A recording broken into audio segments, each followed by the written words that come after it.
Hi students, unit है kinematics और हम लोग बात कर रहे हैं मोशन एंड प्लेन की। प्रीवियस वीडियो मैंने बताया था आप लोगों को स्केलर प्रोडक्ट या डॉट प्रोडक्ट, और आज बात कर रहे हैं वेक्टर प्रोडक्ट और क्रॉस प्रोडक्ट के बारे में। देखिए, वेक्टर प्रोडक्ट और cross product of two vectors.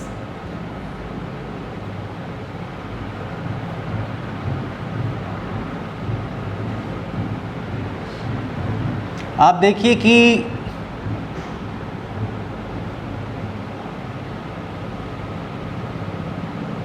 ये एक्स एक्सिस है, ये वाई एक्सिस है, ये जेड एक्सिस है, ये ओरिजिन है। और एक्स वाई प्लेन में सपोज दो वेक्टर्स हैं आपके पास। एक वेक्टर है इस डायरेक्शन में और एक वेक्टर है इस डायरेक्शन में। ठीक है भाई, ये दो वेक्टर्स आपके पास हैं। सपोज़ ये वेक्टर है वेक्टर ए, मैग्नीट्यूड है ए, ये वेक्टर है वेक्टर बी, मैग्नीट्यूड है बी। अब अगर आपसे कहा जाए कि ए क्रॉस बी आपको निकालना है, तो आप देखिए इसके बीच का जो एंगल है ये है थीटा। तो अगर दो वेक्टर क्वांटिटीज़ हैं और अगर उनका प्रोडक्ट करके, उनको मल्टीप्लाई करके अगर एक वेक्टर क्वांटिटी मिलेगी, तो ऐसा जो प्रोडक्ट होता है उसको हम वेक्टर प्रोडक्ट कहते हैं। और इस वेक्टर प्रोडक्ट को हम लोग जो दो वेक्टर्स हैं इनके बीच एक क्रॉस का साइन लगा रिप्रेजेंट करते हैं, इसलिए इसे दो वेक्टर्स का क्रॉस प्रोडक्ट कहा जाता है। जैसे कि इस केस में आप देखें कि जो क्रॉस प्रोडक्ट होगा वेक्टर ए और वेक्टर बी का, वो कैसे रिप्रेजेंट करेंगे, वो आप लिखेंगे vector A cross vector B. Formula होता है mod of A into mod of B into sine of the angle between vector A and vector B multiplied by N cap.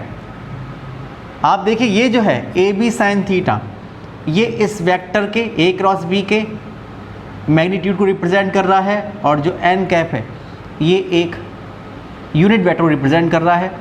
आपको पढ़ा चुके हैं कि किसी भी स्केलर क्वांटिटी को अगर हम लोग मल्टीप्लाई कर दें एक यूनिट वेक्टर से, तो वो एक वेक्टर क्वांटिटी में कन्वर्ट हो जाया करती है, इसलिए ये वेक्टर क्वांटिटी है। इसलिए इसको हम वेक्टर प्रोडक्ट कहते हैं, दो वेक्टर्स का, वेक्टर ए और वेक्टर बी का। और दो वेक्टर्स के बीच एक क्रॉस का साइन लगा रिप्रेजेंट करते हैं, इसलिए इसे क्रॉस प्रोडक्ट भी कहते हैं। ठीक है, अब बात ये आती है कि जो यूनिट वेक्टर एन है इसकी डायरेक्शन कैसे डिसाइड होगी। तो जो यूनिट वेक्टर एन है इसकी जो डायरेक्शन है उसको डिसाइड करने के लिए हम लोग दो रूल्स का इस्तेमाल करते हैं, और वो रूल हैं राइट हैंड स्क्रू रूल या राइट हैंड थंब रूल। इन दोनों रूल से हम लोग डायरेक्शन निकाल सकते हैं। कैसे, देखिए, पहले हम बात कर रहे हैं राइट हैंड स्क्रू रूल की। राइट हैंड स्क्रू रूल, इससे हम निकालते हैं डायरेक्शन। क्या होता है कि अगर ये एक्स वाई प्लेन है और जहाँ पर से दोनों वेक्टर स्टार्ट हुए, वेक्टर ए और वेक्टर बी, यहाँ पर एक स्क्रू रखें। ओके, यहाँ पर रखें एक स्क्रू, और उसके बाद इस स्क्रू जो स्क्रू रखा हुआ है यहाँ पर इसको स्क्रू ड्राइवर से ऐसे घुमाएं। कहाँ से आपको निकालना है, ए क्रॉस बी, तो ए टू बी, ये लगाया मैंने एरो। ये इस तरह से अगर घुमाएंगे तो आप देखेंगे कि जो स्क्रू होगा इस स्क्रू ड्राइवर से वो खुलेगा और किधर मूव करेगा, अपवर्ड डायरेक्शन में मूव करेगा। जब वो अपवर्ड डायरेक्शन मूव करेगा, इसलिए जो यूनिट वेक्टर एन होगा उसकी डायरेक्शन किधर होगी, ये वेक्टर ए और वेक्टर बी कंटेन करने वाले प्लेन के अपवर्ड, उसके नॉर्मल, उस प्लेन के परपेंडिकुलर। तो ये होगा यूनिट वेक्टर एन की डायरेक्शन, यानी एन कैप की डायरेक्शन। आप देखिए कि जो डायरेक्शन एन कैप की है वही ए क्रॉस बी की है, इसलिए ये आएगा ए क्रॉस बी। समझ पा रहे होंगे, ये आएगा ए क्रॉस बी, इसकी डायरेक्शन ये आएगी। और अगर हम लोग इस तरह से इसको ऐसे घुमाते तो डाउनवर्ड आती, यानी इस प्लेन के आधी परपेंडिकुलर ही। लेकिन जो प्रेजेंट केस है, जो फिगर बना हुआ है, इस फिगर के अकॉर्डिंग जो डायरेक्शन आएगी वो एक्स वाई प्लेन के परपेंडिकुलरली अलॉन्ग जेड एक्सेस ये आएगा। ओके, इसके अलावा अगर आप चाहें तो एक और रूल का इस्तेमाल कर सकते हैं और वो है राइट हैंड थंब रूल। ये रूल है right hand thumb rule. Right hand thumb rule, देखिए ये भी बहुत ही आसान सा रूल है। ये रूल ये है कि राइट हैंड, ये अगर फिंगर्स को कर्ल करें, ये कि अगर आप ए क्रॉस बी निकालना है तो जैसे ये एरो लगा हुआ है तो ए से बी की तरफ ये कर्ल करें, तो जो थंब होगा वो रिप्रेजेंट करेगा एन कैप की डायरेक्शन को। तो इन दोनों रूल से हम लोग ए क्रॉस बी की डायरेक्शन निकाल सकते हैं। आप लोग समझ पा रहे होंगे। तो आप समझ सकते हैं कि दो वेक्टर्स का जो वेक्टर प्रोडक्ट या क्रॉस प्रोडक्ट होता है वो दोनों वेक्टर्स के मैग्नीट्यूड और उनके बीच के एंगल के साइन थीटा के मल्टीप्लिकेशन के इक्वल होता है। एक वेक्टर क्वांटिटी होती है जिसकी डायरेक्शन आप लोग राइट हैंड स्क्वायर रूल से या राइट हैंड थंब रूल से निकाल सकते हैं, ठीक है। और ये वेक्टर क्वांटिटी होती है, ये बात क्लियर हो गई है। अगर आप चाहें तो इसका जो ज्योमेट्रिकल इंटरप्रिटेशन है वेक्टर प्रोडक्ट का वो आप देख सकते हैं क्या होगा। ज्योमेट्रिकल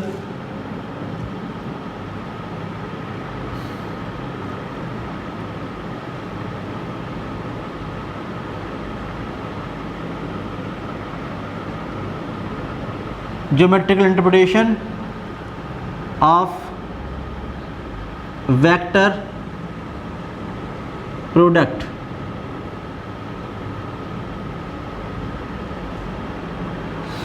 जैसे कि आप देख रहे हैं कि अगर आपके पास दो वेक्टर हैं, वेक्टर ए और वेक्टर बी, ओके। जैसे हम ये मानते हैं कि ये वेक्टर है वेक्टर ए, ये है वेक्टर ए, ओ ए, इसका मैग्नीट्यूड है तो वेक्टर ए मैग्नीट्यूड ए जो ओ है ये ए के इक्वल है। और यह है वेक्टर बी, बीच का एंगल कितना है थीटा। यह है वेक्टर बी, कितना मैग्नीट्यूड है इसका ओ बी। तो जो वेक्टर बी है इसका मैग्नीट्यूड बी, ठीक है भाई। ये अब इसको इससे जो साइड हमारे पास ओ ए और ओ बी हैं, जो ए और बी के मैग्नीट्यूड्स हैं, अगर इनको लेकर हम लोग एक पैरेललोग्राम तैयार कर लें,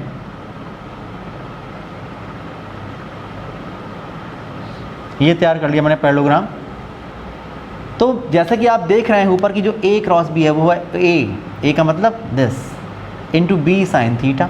तो बी साइन थीटा कैसे मिलेगा? बी साइन थीटा मिलेगा ऐसे कि अगर हम लोग ये जो बी का जो एरो हेड है यहाँ से एक परपेंडिकुलर ड्रॉ करें, ये जो आप ये परपेंडिकुलर ड्रॉ करेंगे, सपोज़ ये पॉइंट आया एन, ये जो पॉइंट आया ये पॉइंट आया एन हमारे पास। तो आप देखिए कि अगर आपसे कहा जाए कि magnitude of A cross B mod of A cross B, तो आप देख रहे हैं ये होगा ए बी साइन थीटा, ये तो होगा। और आप देखें कि यहाँ से बी एन कितना होगा, अगर हम ट्रायंगल ओ बी एन में देखें, in triangle O B N, यहाँ से आप देखिए तो आप देखेंगे साइन थीटा कितना होगा, ये होगा B N upon O B, B N upon O B. तो यहाँ से आप बी एन निकालिए तो B N is equal to होगा ओ बी साइन थीटा। तो बी एन कितना है, B N actually B sine theta, ये तो हो गया। तो आप देखिए कि जहाँ लिखा है ए वहाँ लिखेंगे ओ ए, और जहाँ लिखा है बी साइन थीटा ये हो जाएगा बी एन। तो ओ ए इंटू बी एन ये क्या होगा, ये होगा इस पैरेललोग्राम का एरिया, एरिया ऑफ पैरेललोग्राम। कुछ नहीं लिख दीजिए, ओ पी, इसको आर लिख दीजिए, ओ बी आर ए, इसका हो जाएगा। या फिर आप कह सकते हैं कि अगर आप लोग इसको दो ट्रायंगल डिवाइड कर दें तो दो ट्रायंगल, ये एक ट्रायंगल हो जाएगा और एक ये ट्रायंगल, इसका एरिया। या जो हमारे पास जो ये दो वेक्टर्स लिए हैं मैंने, वेक्टर ओ ए और वेक्टर ओ बी, इससे जो ट्रायंगल फॉर्म हो रहा है उस ट्रायंगल के एरिया के डबल, ये ए क्रॉस बी का जो मैग्नीट्यूड होगा उसका इक्वल होगा। या तो आप कहेंगे area of parallelogram O B R A, otherwise आप देखिए ट्रायंगल फॉर्म हो रहा है तो क्या होगा, ये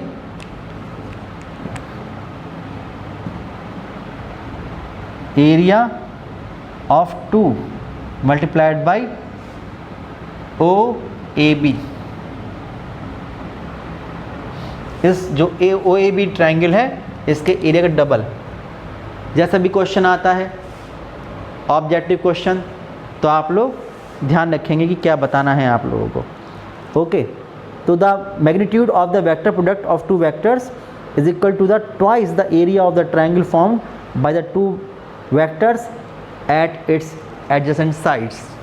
ये जो हमारे पास साइड्स हैं इनसे जो ट्रायंगल फॉर्म हो रहा है इसके डबल एरिया के इक्वल होगा ए क्रॉस बी का मैग्नीट्यूड, ये इसका मतलब है। अब देखिए एग्जाम्पल्स ऑफ वेक्टर प्रोडक्ट।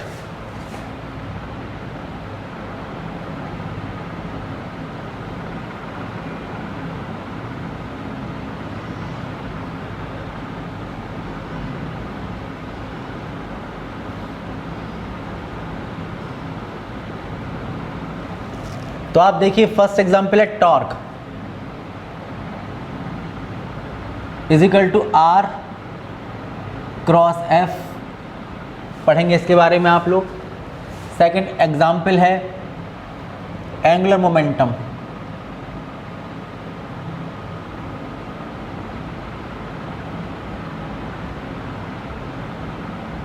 इसको हम वेक्टर एल से रिप्रेजेंट करते हैं। ये होता है आर क्रॉस पी, जहाँ पर आप जानते हैं पी लीनियर मोमेंटम होता है और एक होता है instantaneous velocity.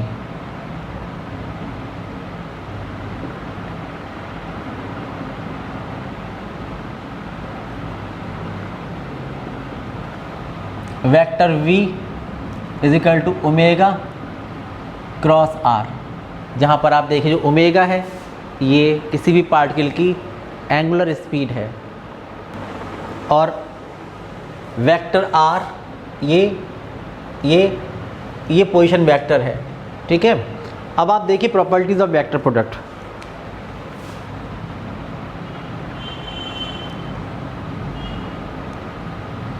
Properties of vector product, इसकी प्रॉपर्टीज देखिए।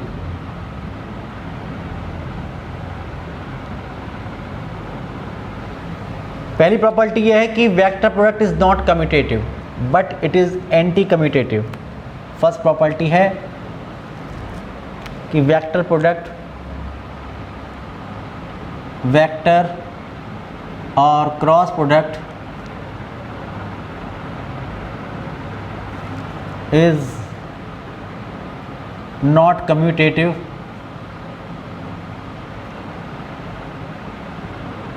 But anti commutative.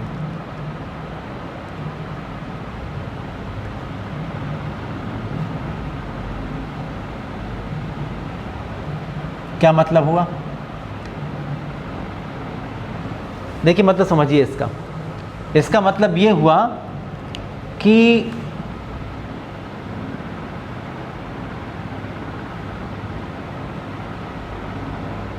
ये दो केस मैं बना रहा हूं,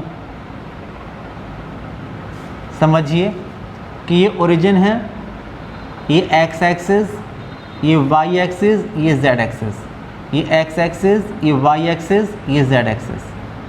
और एक्स वाई प्लेन में ये जो एक्स वाई प्लेन आपको नज़र आ रहा है, इस एक्स वाई प्लेन में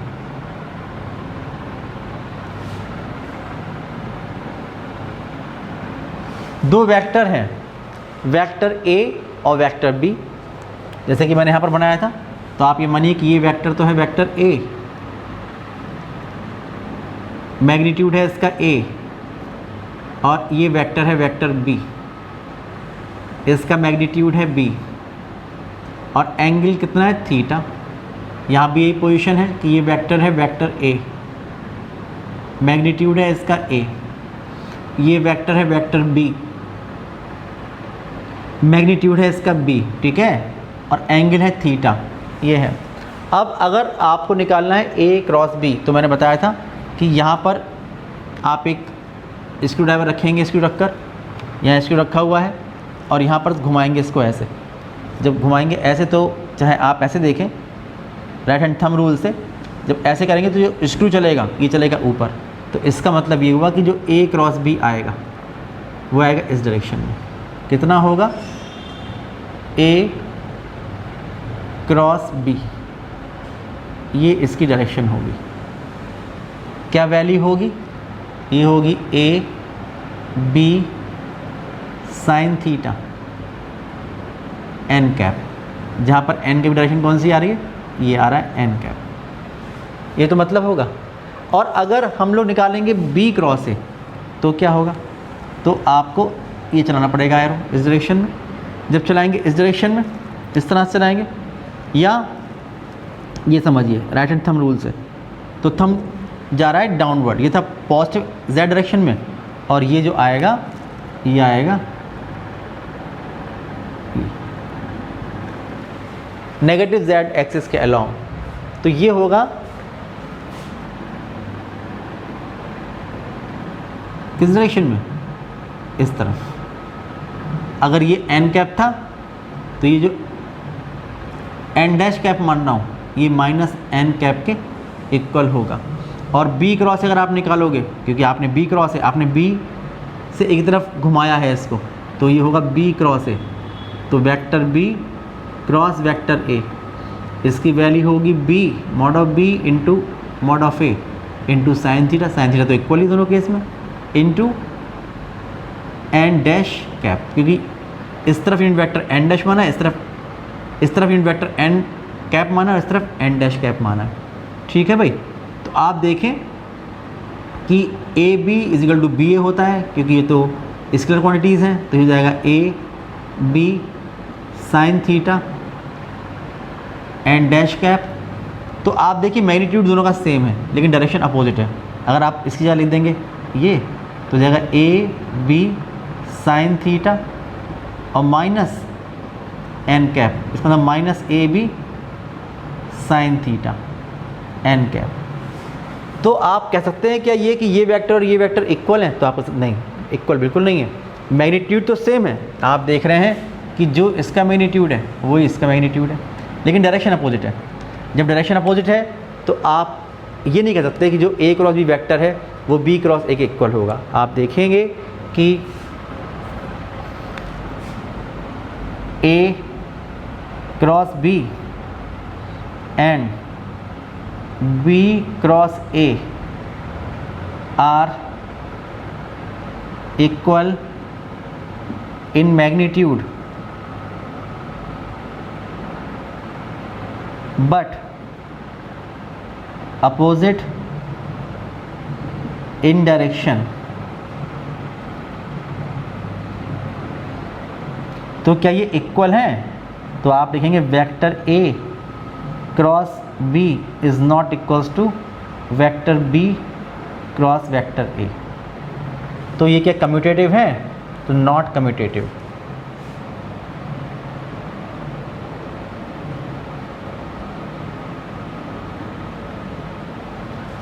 लेकिन आप देख रहे हैं कि from the definition of opposite vectors, from the definition of opposite vectors, आप देख रहे हैं कि जो ए क्रॉस बी है ये नेगेटिव वेक्टर है बी क्रॉस ए का। और अगर ऐसा होता है तो क्या मतलब होता है इसका? Anti commutative. एंटी कम्यूटेटिव, इसका मतलब वेक्टर प्रोडक्ट जो होता है वो कम्यूटेटिव नहीं होता है लेकिन एंटी कम्यूटेटिव होता है। ये इसकी एक प्रॉपर्टी है। नेक्स्ट प्रॉपर्टी है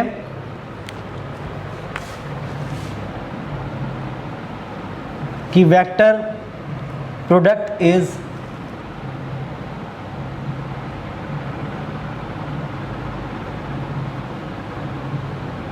डिस्ट्रीब्यूटिव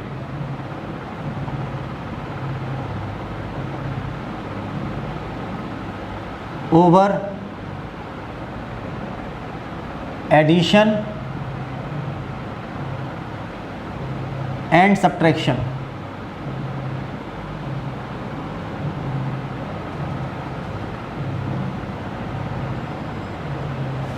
क्या मतलब हुआ? मतलब ये हुआ फर्स्ट स्टेटमेंट एंड सेकंड, ये एडिशन और ये सब्ट्रैक्शन।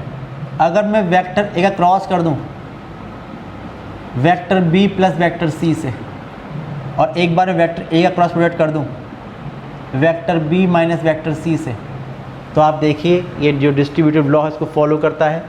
इसका मतलब ये होगा A vector cross B vector plus vector A cross C vector. ऐसे यहाँ पर आप देखेंगे तो ए क्रॉस बी वेक्टर और minus A cross C vector. तो ये होता है डिस्ट्रीब्यूटिव लॉ, इसको फॉलो करता है वेक्टर प्रोडक्ट। नेक्स्ट प्रॉपर्टी देखिए,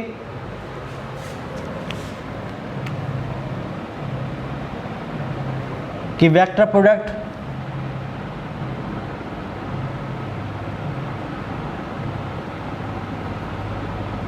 of two mutually perpendicular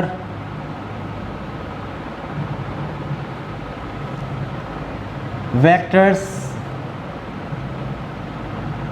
is equal to product of their magnitudes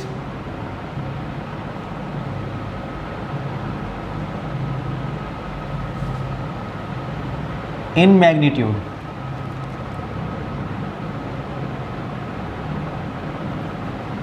and perpendicular to the plane containing both the vectors।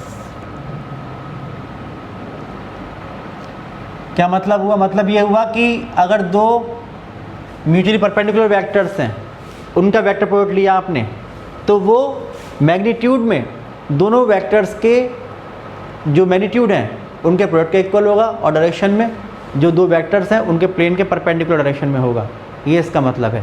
जैसे समझिए कि अगर आपके पास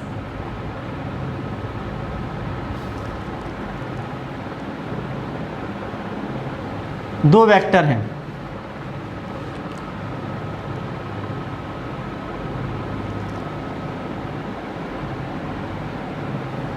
ये है, यह है वेक्टर ए और यह है वेक्टर बी। अब अगर मैं आपसे कहूँ कि ए क्रॉस बी कितना एंगल है? 90 डिग्री का एंगल है, ये एंगल 90 डिग्री का। अगर आप ए क्रॉस बी निकालेंगे, चलेंगे ऐसे, ये एंगल है theta is equal to 90 degree. इसका मैग्नीट्यूड है ए, इसका मैग्नीट्यूड है बी। तो जब आप निकालेंगे डायरेक्शन इसकी, तो यहाँ रखेंगे स्क्रू और स्क्रू ड्राइवर से घुमाएंगे ऐसे, या राइट हैंड थंब रूल ये, तो आप देखेंगे ए क्रॉस बी जो होगा वो इसके प्लेन के परपेंडिकुलर डायरेक्शन में होगा। ये डायरेक्शन होगी ए क्रॉस बी की। फॉर्मूला लगा देंगे हम लोग, आप लिखेंगे कि from A cross B is equal to A B sine theta N cap, ये होता है। तो हो जाएगा A B sine 90 into N cap, sine 91 तो A B into 1 into N cap, तो आप देखेंगे ए क्रॉस बी जो होगा ये होगा ए बी एन कैप, और एन कैप किस तरफ होगा, इन दोनों के प्लेन के परपेंडिकुलर डायरेक्शन में होगा। ये इसका मतलब हुआ। अगर दो वेक्टर्स या तो पैरेलल हैं या एंटी पैरेलल हैं तो उनका वेक्टर प्रोडक्ट जो होगा वो नल वेक्टर होगा।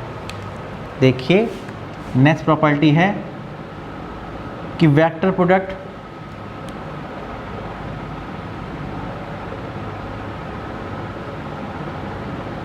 ऑफ टू पैरेलल और anti parallel vectors is a null vector. Null vector तो आपको याद होगा ज़ीरो वेक्टर। अगर पैरेलल है तो वेक्टर ए और वेक्टर बी एक डायरेक्शन में होंगे,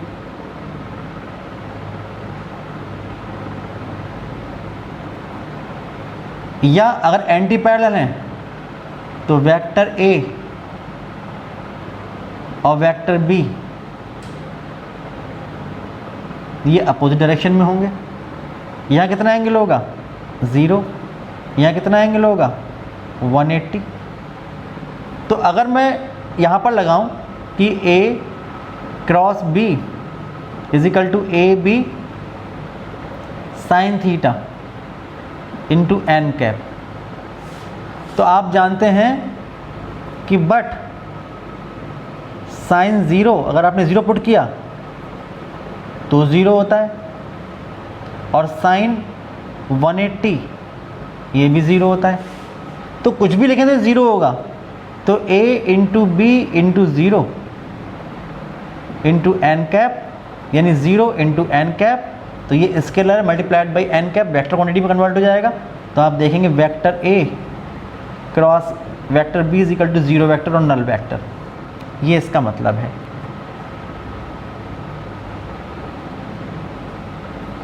अगर किसी वेक्टर का उसी वेक्टर से वेक्टर प्रोडक्ट कर दिया जाए तो वो भी नल वेक्टर होता है। देखिए वेक्टर प्रोडक्ट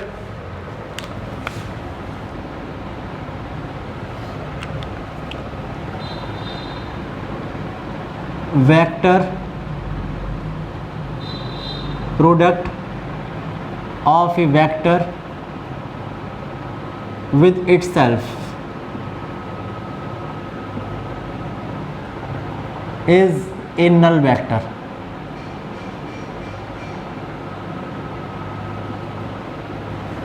देखें कि अगर आपके पास मान लीजिए एक वेक्टर है वेक्टर ए, यह है वेक्टर ए। अगर मैं इसी मैग्नीट्यूड का और इसी डायरेक्शन में एक और वेक्टर बना दूं तो यही वेक्टर ए ही तो होगा, और कितना एंगल होगा 0। इसी वजह से अगर आप लिखेंगे कि ए क्रॉस बी से की ए क्रॉस ए लिख देंगे तो mod of A into sine of the angle between them into N cap, और साइन 0 0 तो 0 एन कैप जो कि नल वेक्टर होता है। बताया था मैंने, यही बात है यहाँ पर। तो इसका मतलब कि vector A cross vector A is equal to a null vector.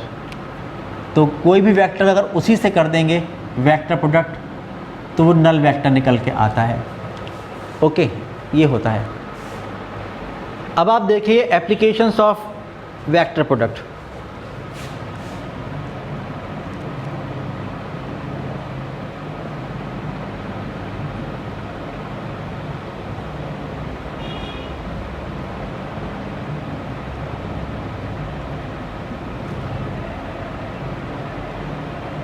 First देखिए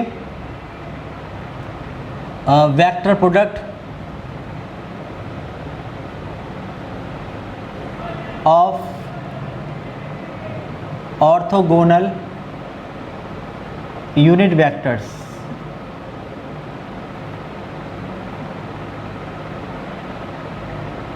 आप जानते हैं कि जो 3 एक्सेस हैं हमारे पास,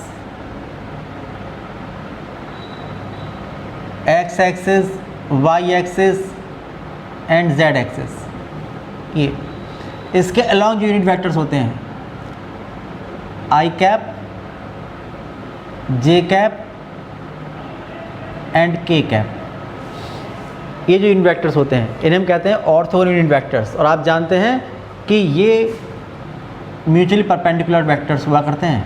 जो यूनिट वेक्टर्स होते हैं ये म्यूचुअली परपेंडिकुलर हुआ करते हैं, ये होता है। अब जैसे अगर ए क्रॉस बी से मैं आई क्रॉस जे निकालूं तो कितना आएगा?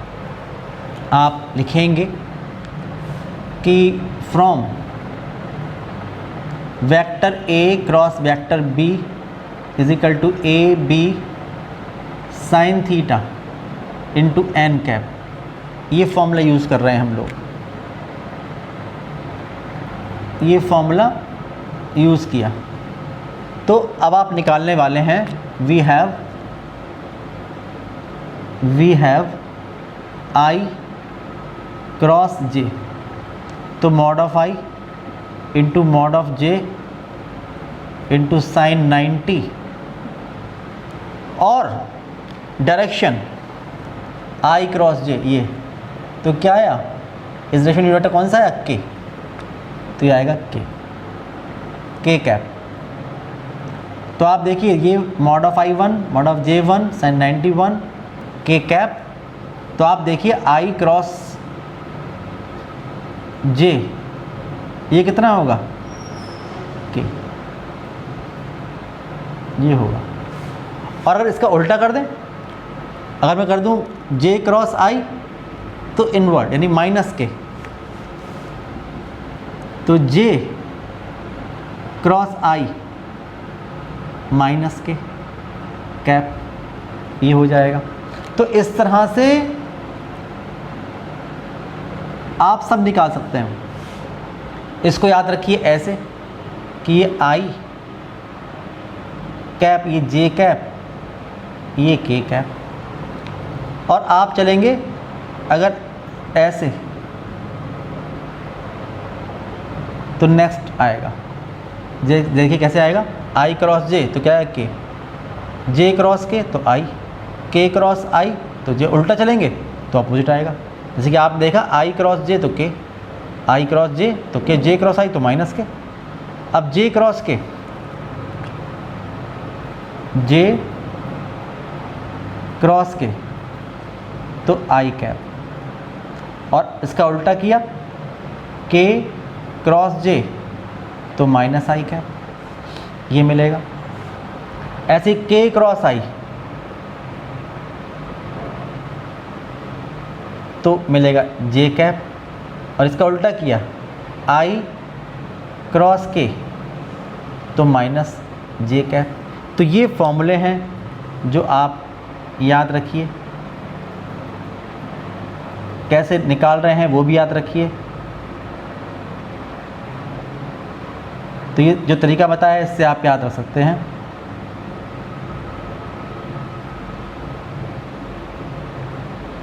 ठीक है भाई।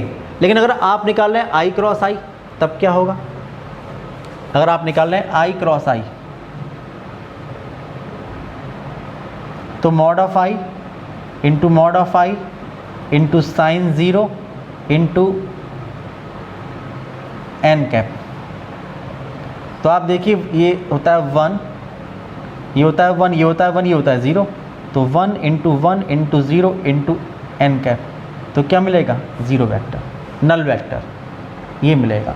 तो इसका मतलब कि I cross I is equal to J cross J is equal to K cross K is equal to null vector. ये एक फॉर्मूला है। अगर किसी भी यूनिट वेक्टर का उसी ऑर्थोगोनल यूनिट वेक्टर से वेक्टर प्रोडक्ट कर देंगे तो हमें 0 मिलता है।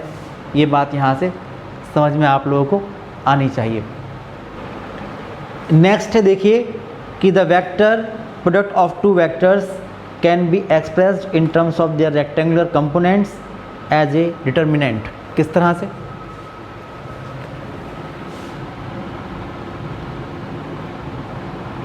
Vector product of two vectors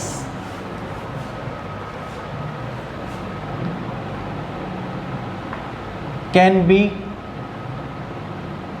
represented in the form of a determinant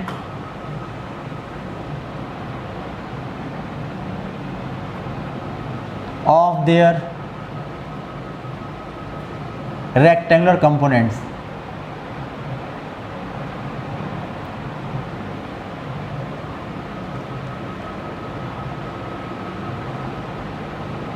एक तरीका तो यह है कि हम लोग जो वेक्टर गिवन है, जैसे मान लीजिए कि वेक्टर ए और वेक्टर बी ये गिवन होंगे, ये होगा ए एक्स आई कैप प्लस ए वाई जे कैप प्लस ए जेड के कैप, और वेक्टर बी होगा बी एक्स आई कैप प्लस बी वाई जे कैप प्लस बी जेड के कैप।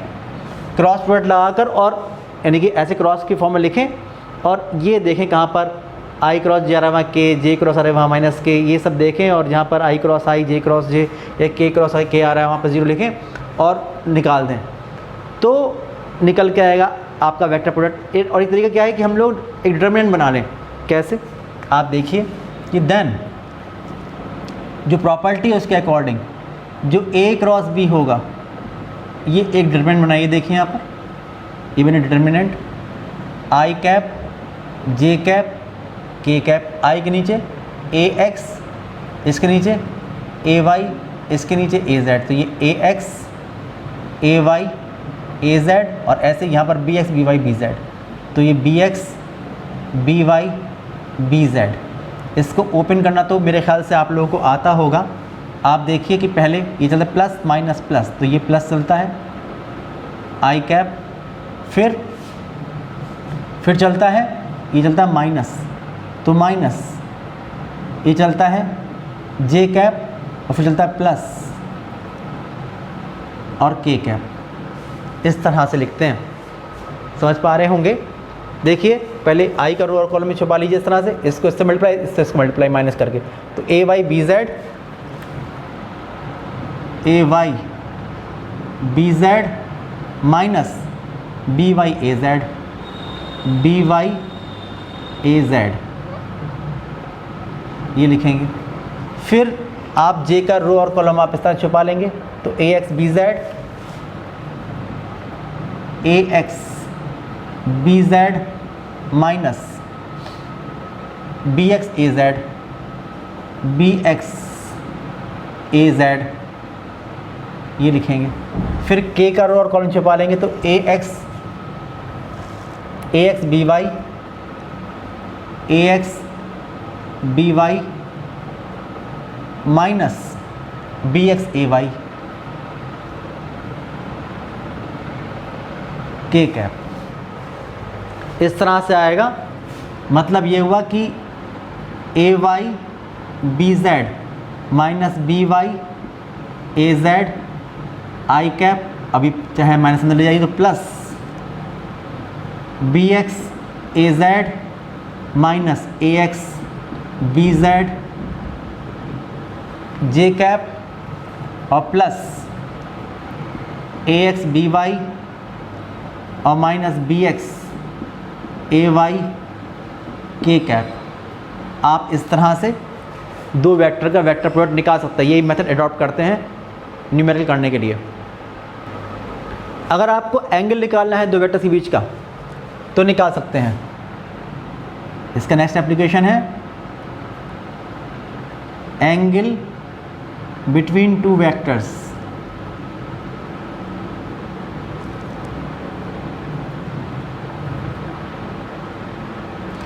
जैसे आप देखिए वेक्टर ए और वेक्टर बी ये गिवन है सपोज, और इनके बीच का अगर एंगल है थीटा, आप लिखेंगे if theta be the angle between vector A and vector B given above, then from formula use करते हैं, vector A cross vector B is equal to A B sine theta N cap. तो अगर आप लिखेंगे कि mod of A cross B तो कितना होगा, इसका मतलब होता है मॉड ऑफ ए, इसका मतलब होता है mod of B into sine theta, और ये ख़त्म हो जाएगा। जब हम बात कर रहे हैं मॉड की तो यहाँ से साइन थीटा निकल आएगा कि sine theta is equal to कितना हो जाएगा, mod of A cross B divided by mod of A into mod of B.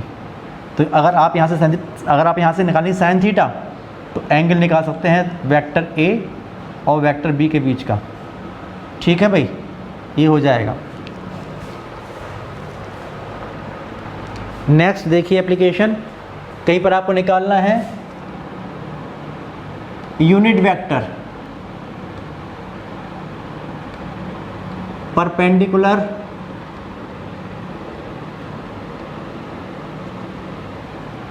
To the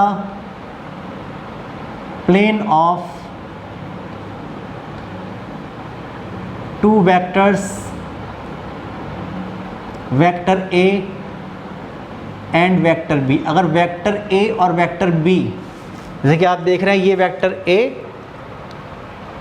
और ये वेक्टर बी, अब इसके प्लेन के परपेंडिकुलर अगर आपको निकालना यूनिट वेक्टर यानी कि एन कैप निकालना है, तो एन कैप निकालना कौन सा मुश्किल काम है, निकाल सकते हैं। इस फिगर समझिएगा, तो आप लिखेंगे कि from A cross B is equal to A B sine theta into N cap, या A cross B is equal to mod of A into mod of B into sine theta into N cap. तो यही तो होता है unit vector. तो required unit vector ये हो जाएगा N cap is equal to A cross B. देखिए मॉड नहीं है, सिर्फ A cross B divided by mod of A into mod of B. इस तरह से हम वेक्टर ए और वेक्टर बी के प्लेन के परपेंडिकुलर जो यूनिट वेक्टर है वो भी निकाल सकते हैं। तो बहुत सारे एप्लीकेशंस हैं इसके, समझ रहे होंगे आप लोग।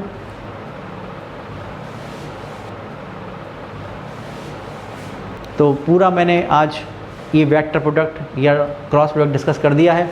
नेक्स्ट वीडियो में जो रिमेनिंग टॉपिक्स हैं उनको डिस्कस करेंगे। तब तक के लिए बाय बाय।